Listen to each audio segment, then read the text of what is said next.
অবরুদ্ধ গাজা উপত্যকায় দখলদার শাসকদের দীর্ঘ কয়েক মাস ধরে চলা গণহত্যার প্রতিশোধ নিতে একযোগে হামলা চালিয়ে যাচ্ছে সশস্ত্র মুক্তিকামী যোদ্ধারা। এ পরিস্থিতিতে লোহিত সাগরে ইসরায়েলি মালিকানাধীন জাহাজগুলোতে ইয়েমেনের সশস্ত্র বাহিনীর দুঃসাহসিক মুখোমুখি আক্রমণকে দুঃস্বপ্ন বলে আখ্যা দিয়েছে মার্কিন নৌবাহিনীর ফাইটার পাইলটেরা। এ বিষয়ে ১৩ জুলাই শনিবার একটি প্রতিবেদন প্রকাশ করেছে গণমাধ্যম প্রেস টিভি।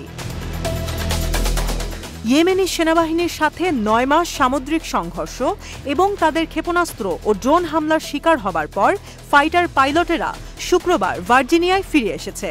এদিকে এই ঘটনাকে দ্বিতীয় বিশ্বযুদ্ধের পর নৌবাহিনীর সবচেয়ে তীব্র চলমান সামুদ্রিক যুদ্ধ হিসেবে উল্লেখ করেছে সংবাদ সংস্থা সিবিএস নিউজ।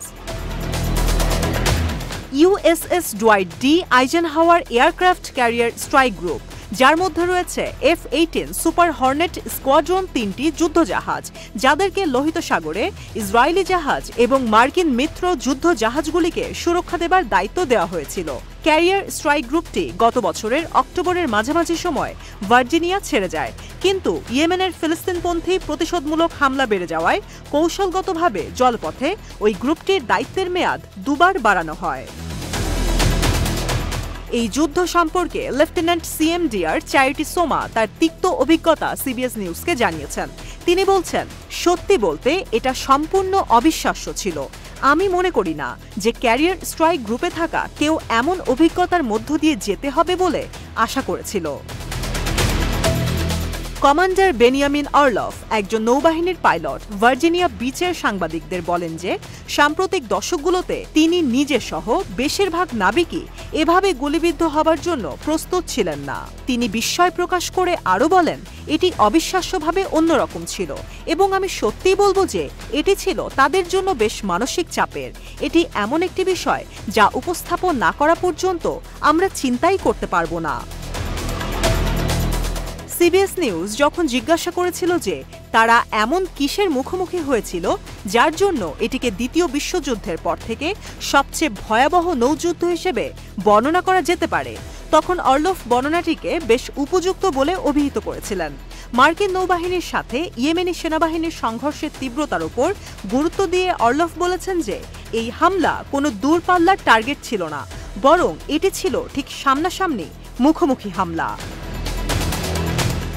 সিবিএস নিউজ তাদের অনুসন্ধানী প্রতিবেদনে ক্যাটলিন জেরোনিমাসেরও বক্তব্য তুলে আনেন। ক্যাটলিনের স্বামী ছিলেন একজন নৌবাহিনীর লেফটেন্যান্ট কমান্ডার এবং পাইলট। তিনি জানান যে তাদের প্রাথমিকভাবে ধারণা ছিল যে এটি একটি শিশুতোষ মজার কোনো অ্যাসাইনমেন্ট এবং তুলনামূলকভাবে সহজ কিছু, কিন্তু আদতে ঘটনাগুলো ছিল ঠিক উল্টো।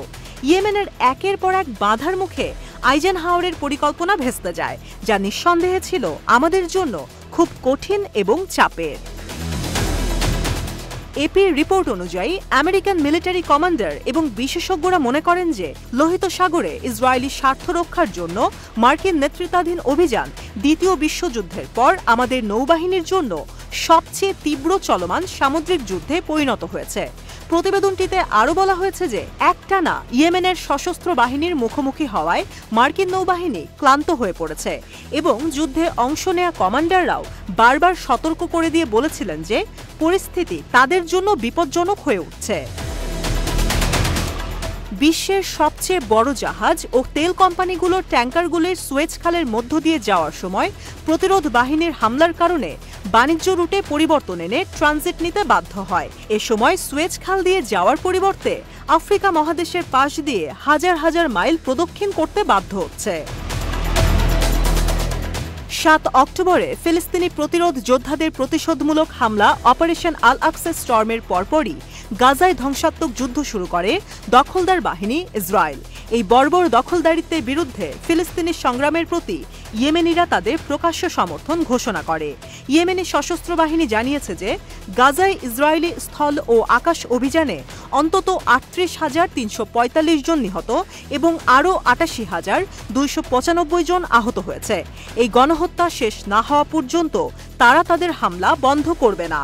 তাছাড়াও ইয়েমেনের আনসারুল্লাহ প্রতিরোধ আন্দোলনের নেতা আব্দুল মালিক আল হুতি বলেছেন যে তাদের জন্য আমেরিকাকে সরাসরি মোকাবেলা করা একটি বড় সম্মান এবং আশীর্বাদ সম।